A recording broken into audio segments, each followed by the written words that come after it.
കത്തോലിക്ക കോൺഗ്രസിൻ്റെ global director പെരിബഹുമാനപ്പെട്ട doctor Philip കവിയിൽ നമ്മോടൊപ്പമുണ്ട്. അച്ഛ, സിറോ മലബാർ സഭയുടെ സർക്കുലറിൽ നമ്മൾ കാണുകയുണ്ടായി, ജൂലൈ 3 ഒരു അവസാന അന്തിമ ഡേറ്റ് ബഹുമാനപ്പെട്ട എറണാകുളം അങ്കമാലി രൂപതയിലെ വൈദികർക്ക് കൊടുക്കുകയുണ്ടായി. അത് കഴിഞ്ഞ് ഏകീകൃത കുർബാന അർപ്പണം നടത്തിയില്ലെങ്കിൽ പുറത്താക്കപ്പെടുമെന്നുള്ള ഒരു അന്തിമ സൂചന സിറോ മലബാർ ആസ്ഥാനത്തിൽ നിന്ന് ലഭിക്കുകയുണ്ടായി. അപ്പോൾ കത്തോലിക്ക കോൺഗ്രസിൻ്റെ ഡയറക്ടർ എന്ന നിലയിൽ അച്ഛന് എന്താണ് ഇതിനോട് പ്രതികരിക്കുവാനുള്ളത്?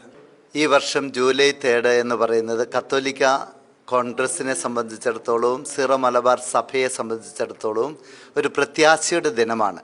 കൂട്ടായ്മയുടെ, ഐക്യത്തിൻ്റെ, അനുസരണത്തിൻ്റെ, പരിശുദ്ധാത്മ പ്രവർത്തനത്തിൻ്റെ ഒരു ദിവസമായിട്ടാണ് ഞാൻ ഈ ദിവസത്തെ കാണുന്നത്.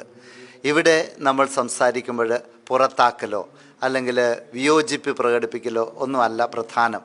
സഭ ഒന്നായി ഒരു കാര്യം തീരുമാനമെടുത്തു, അതിനെ സഭാത്മകമായി കണ്ട് പരിശുദ്ധാത്മാവിൻ്റെ പ്രവർത്തനം, സ്നേഹത്തിൻ്റെ ആ കൂട്ടായ്മയിലൂടെ അത് എല്ലാവരും അനുസരിക്കുന്ന ഒരു ദിവസമായിട്ടാണ് ഞാൻ കാണുന്നത്. പ്രത്യേകിച്ച് സിറോ മലബാർ സഭയുടെ പരിശുദ്ധ സുനോദോസ്, നമ്മുടെ സിനഡ് പിതാക്കന്മാർ പ്രാർത്ഥിച്ചൊരുങ്ങി എടുത്തൊരു തീരുമാനം. അത് സിനഡ് പിതാക്കന്മാരുടെ ആഗ്രഹമാണ് അഭിവന്യ മേജർ ആർച്ച് ബിഷപ്പിലൂടെ പുറത്തു വന്നത്. ഈ ആഗ്രഹത്തെ മാർപ്പാപ്പായും ഇടുകയുണ്ടായി. പരിശുദ്ധ കത്തോലിക്ക സഭയുടെ പരമാധ്യക്ഷനായ പരിശുദ്ധ പിതാവ് ഫ്രാൻസിസ് മാർപ്പാപ്പ പറഞ്ഞതിൻ്റെ അപ്പുറത്തേക്ക് കത്തോലിക്ക സഭയിൽ ഇന്ന് വേറൊരു അഭിപ്രായം പറയാൻ ആരുമില്ല. പരിശുദ്ധ പിതാവ് പറഞ്ഞിരിക്കുന്നത് സഭാ സിനഡിനെ സഭയിലെ അംഗങ്ങൾ അനുസരിക്കണമെന്നതാണ്.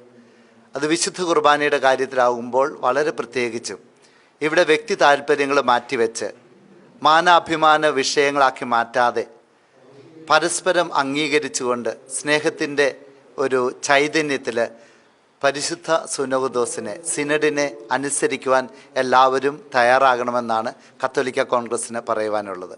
അഭിവന്യ മേജർ ആർച്ച് ബിഷപ്പിനോടും സഭ സിനഡിൻ്റെ പിതാക്കന്മാരോടും ചേർന്ന് സഭ ഒന്നായി വിശുദ്ധ ബലി അർപ്പിക്കുന്ന പുണ്യദിനമായി ഈ വർഷത്തെ ജൂലൈ 3 ആകട്ടെ എന്നാണ് എൻ്റെ ആഗ്രഹവും പ്രാർത്ഥനയും. അനുസരണത്തിൻ്റെയും സഹകരണത്തിൻ്റെയും വഴികളാണ് നമ്മൾ തേടേണ്ടത്.